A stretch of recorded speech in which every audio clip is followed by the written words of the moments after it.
Assalamualaikum warahmatullahi wabarakatuh. Nama saya Fatima Umar, NIM 11870-530. Saya dari kelas praktikum rekayasa perangkat lunak B. Di sini saya akan menjelaskan mengenai aplikasi yang saya buat untuk memenuhi tugas besar mata kuliah tersebut. Nah, dari mulai yang pertama saya akan menjelaskan atau akan mereview bagaimana tampilan aplikasi yang saya buat, dan selanjutnya saya akan menjelaskan bagaimana aplikasi tersebut dengan menjelaskan SKPL-nya. Oke. Nah, jadi ini adalah penampakan dari aplikasi berbasis website yang saya buat untuk memenuhi tugas besar mata kuliah praktikum RPL. Nah, website ini adalah website yang saya buat dengan bantuan framework Laravel karena saya menggunakan bahasa pemrograman PHP untuk pembangunan website ini, dan juga dengan bantuan REST API dari Kawal Corona ini ya. Jadi saya membuat website ini tuh berfungsi untuk menampilkan data-data dari API Kawal Corona. Di sini saya membagi website saya menjadi dua halaman. Yang pertama ada halaman utama, ini sebagai seperti halaman covernya lah begitu ya. Di sini ada ilustrasi positif sembuh meninggal. Nah, selanjutnya untuk melihat lebih detail mengenai berapa angka kasus positif, sembuh dan meninggal yang terjadi baik di Indonesia maupun di global, kita bisa beralih ke halaman yang lain. Di sini bisa kita klik tombol lihat ini yang akan langsung nge-link ke halaman info. Nah, di sini. Jadi saya akan menjelaskan sedikit mengenai teknisnya. Di sini saya membuat sebuah root baru ya di setiap halamannya. Jadi yang tadi itu saya mengarahkan kepada URL ini, dan URL ini mengarahkan kepada suatu controller yang menampilkan sebuah view halaman ini. Nah, udah gitu di sini telah tercantum beberapa data-data corona ya, baik itu data global atau seluruh dunia maupun data Indonesia. Nah, di sini ada data global. Di sini kita menyajikan data berapa angka kasus positif, sembuh dan meninggal. Nah, angka-angka ini kita peroleh dari sini juga, dari API seperti yang terdapat di konteks diagram aplikasi saya.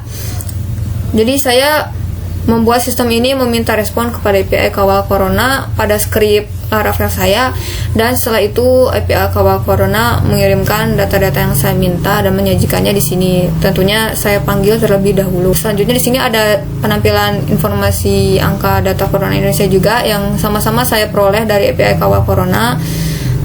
Karena di sini cukup lengkap juga gitu datanya gitu, ada Indonesia dan global.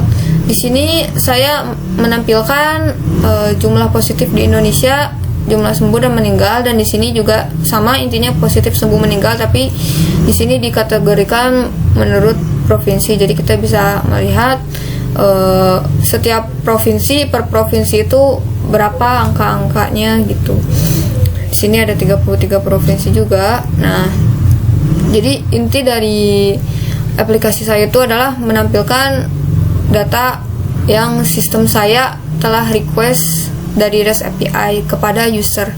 Sekian, kita sekarang lanjut ke SKPL aja ya. Jadi di SKPL saya telah membuat SKPL dari sistem yang saya telah buat tadi. Sini. Jadi aplikasi saya itu saya namai Sidokdar, yang artinya merupakan sebuah singkatan dari Sistem Informasi Dokter Daring. Nah, jadi aplikasi saya itu adalah Jadi aplikasi Sidokdar itu adalah perangkat lunak berbasis web yang dapat diakses oleh umum, yang menyediakan informasi penyebaran virus COVID-19 baik di Indonesia maupun di seluruh dunia. Dan data-data yang ditampilkan itu berupa angka kematian, positif, dan sembuh adalah data yang disuguhkan kepada user. yang diambil dari REST API. Jadi sehingga angkanya itu akan selalu terupdate otomatis ya, tidak statis gitu. Nah, untuk fungsi produknya di sini ada 3 fungsi utama produk ya. Ada SKPL Sidokdar 1 yang menyuguhkan angka penyebaran virus corona pada lingkup global. Lalu SKPL Sidokdar 2 yang menyuguhkan angka penyebaran corona di Indonesia, dan yang ketiga sama menyuguhkan angka penyebaran corona di setiap provinsi di Indonesia. Di sini ada karakteristik pengguna yang mana di aplikasi saya kebetulan role-nya itu hanya satu, yaitu user. Saya tidak membuat role lain seperti admin atau dokter seperti itu ya. Saya hanya membuat satu role user, dan user juga bisa mengakses aplikasi ini tuh tanpa melalui tahapan login dan registrasi.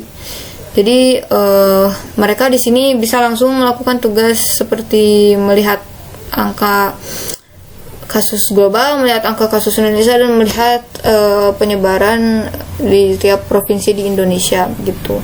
Untuk batasan-batasannya di sini ada 2 ya.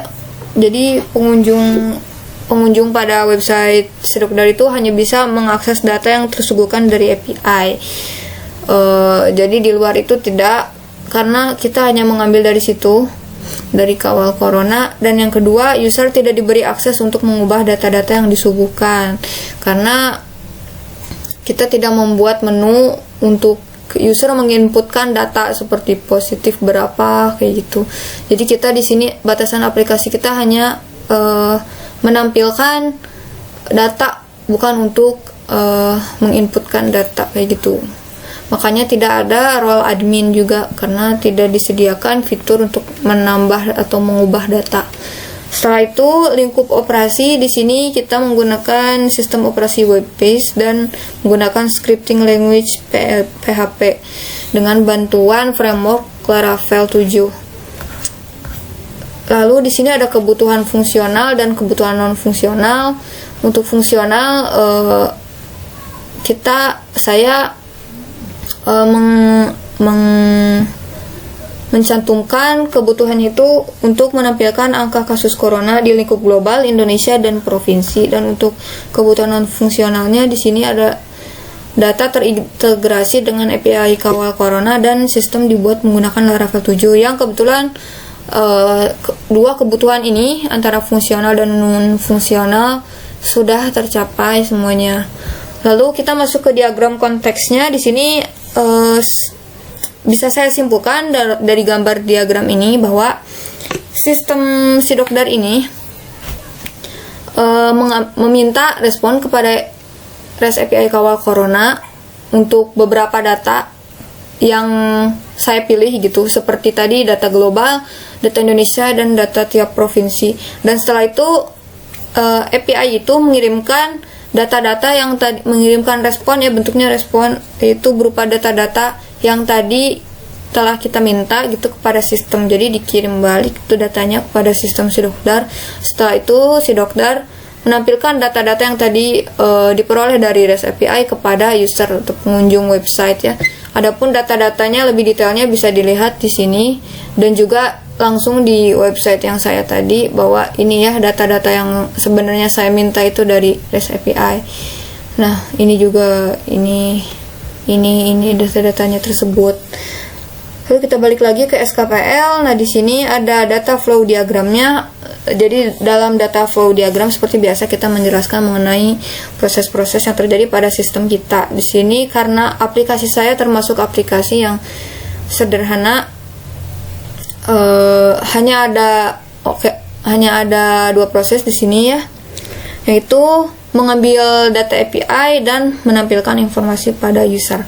Sebenarnya DFD ini penjelasan lebih lengkapnya dari yang atas ya. Jadi di sini mengambil data API itu, si sistem itu mengirimkan permintaan respon seperti yang tadi saya sudah jelaskan di konteks diagram, meminta respon kepada REST API kawal corona, dan setelah itu si REST API kawal corona ini mengirimkan balik ya permintaan kita berupa data-data JSON ya. Kalau API itu kan data yang dikirimnya berupa JSON.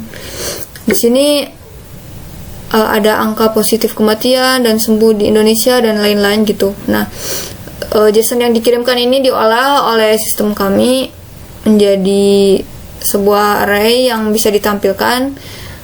Array yang ditampilkan kepada proses 2, arraynya dikirim kepada proses 2, sehingga di proses 2 ini bisa si array yang tadi itu yang dari API atau JSON yang sudah diolah menjadi array itu bisa dapat disuguhkan di halaman HTML menjadi berupa tampilan seperti tadi, dan akhirnya bisa diakses oleh user seperti itu. Nah, untuk itu di sini ada data requirement.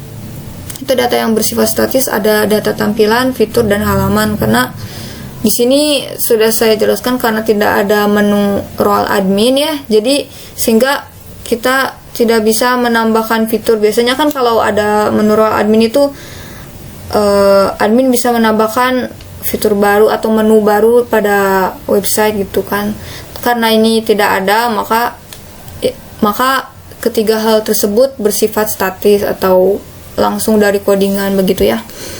Terus di sini data aplikasi yang bersifat dinamis ya, berupa data-data yang kita peroleh dari API tadi ya. Ada kasus positif, kematian, sembuh di Indonesia, global, dan provinsi dan lain-lain kayak gitu ya. Nah, jadi itu adalah penjelasan mengenai SKPL dan sistem saya, sistem Sidokdar ini untuk tugas besar. Sekian penjelasan mengenai aplikasi tugas besar yang telah saya buat. Mohon maaf apabila ada kesalahan. Assalamualaikum warahmatullahi wabarakatuh.